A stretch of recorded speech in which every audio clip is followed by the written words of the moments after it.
Hello friends, இன்றைக்கி நம்ம பார்க்க போகிறது என்னன்னு கேட்டாங்க, சித்தர்கள் வழிபாடு.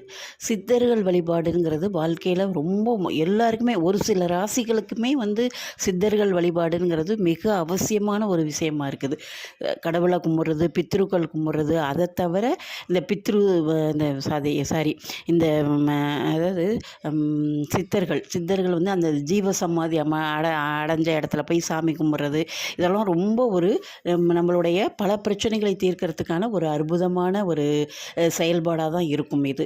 சித்தர்கள் வழிபாடு அப்படிங்கிறது ஏன் அவ்வளோ அவசியம் அப்படின்னா, அதாவது நிறைய சித்தர்கள் இருக்காங்க. கடுவெளி சித்தர் இருக்கார், கேளக்கியர் சித்தர் இருக்கார், அகத்தியர் எல்லாமே நிறைய பேர் இருக்கிறாங்க. நம்ம டெய்லி அவங்கள மனசால நினச்சி அவங்கள இப்போ இந்த கேளிக்கையர் சித்தர் அப்படிங்கிறவர் ரொம்ப ஒரு பவர்ஃபுல்லான ஒரு சித்தர்.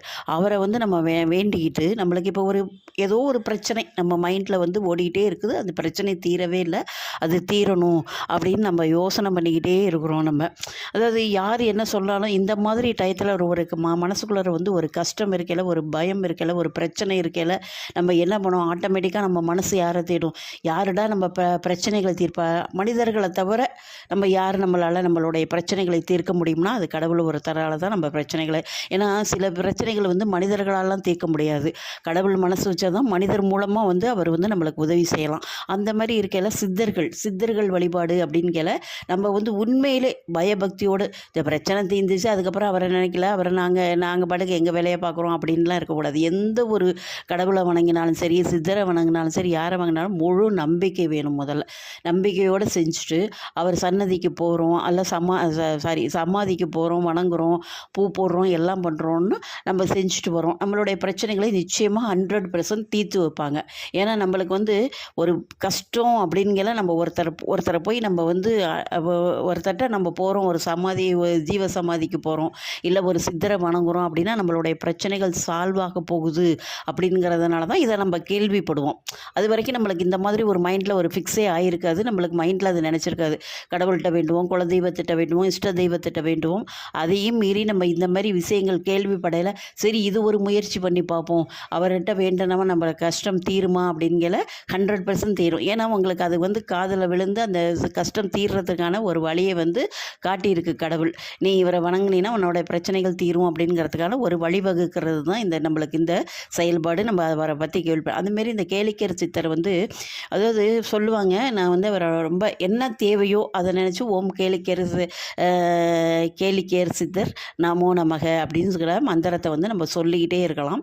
நம்மளால் எவ்வளோ முறை சொன்னாலும் நம்மளோட என்ன பிரச்சனைகளோ அதை மனசார சங்கல்பம் செஞ்சுட்டு அவர்கிட்ட நல்லா வேண்டிக்கிட்டு இந்த பிரச்சனை தீரணும். இல்லை ஒரு உதாரணத்துக்கு எடுத்துக்கோங்க, எனக்கு இன்றைக்கி ஒரு 10,000 ரூபா பணம் வேணும் அப்படின்னு சொன்னால் அவரோட நாமத்தை ஒரு 108 தடவை ஓம் கேளிக்கையர் சித்தர் நமோ நமக எனக்கு 10,000 ரூபா பணம் கிடைத்தது அப்படின்னு சொல்லிட்டு அப்படியே சொல்லிக்கிட்டே வந்தோம்னா 108 தடவை ஒரு நிச்சயமாக ஒரு 2 நாள்லேயோ 3 நாளையோ அந்த தீர்க்கறதுக்கான நிச்சயமாக ஒரு வழி கிடைக்கும். ஏதோ ஒரு சோர்ஸ் வரும், அதில் நம்ம அந்த பிரச்சனைகள் தீரும், பணம் கிடைக்கும். அதுமாரி தான் பணம் மாத்திரம் இல்லைங்க, வாழ்க்கையில் எத்தனையோ பேருக்கு எத்தனையோ கஷ்டம், உடல்நடை பாதிப்பு, எத்தனையோ விஷயங்கள் இருக்குது. அந்த விஷயங்கள்லாம் நம்மளுக்கு சரியாகணும்னா இதுமாரி சித்தர் வழிபாடு, அது கேளிக்கையர் சித்தர்.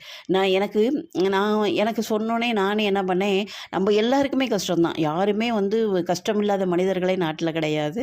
எல்லாருக்குமே ஏதோ ஒரு விதத்தில் ஒன்று பண கஷ்டம், மன கஷ்டம், என்ன வேணாலும் இருக்கலாம். யாருமே கஷ்டப்படாமல் சந்தோஷமாக இருக்கீங்களான்னு கேட்டால் இருக்க மாட்டாங்க. எல்லாருக்குமே ஏதோ ஒரு விதத்தில் ஒரு ப்ராப்ளம் இருக்க தான் செய்யும்.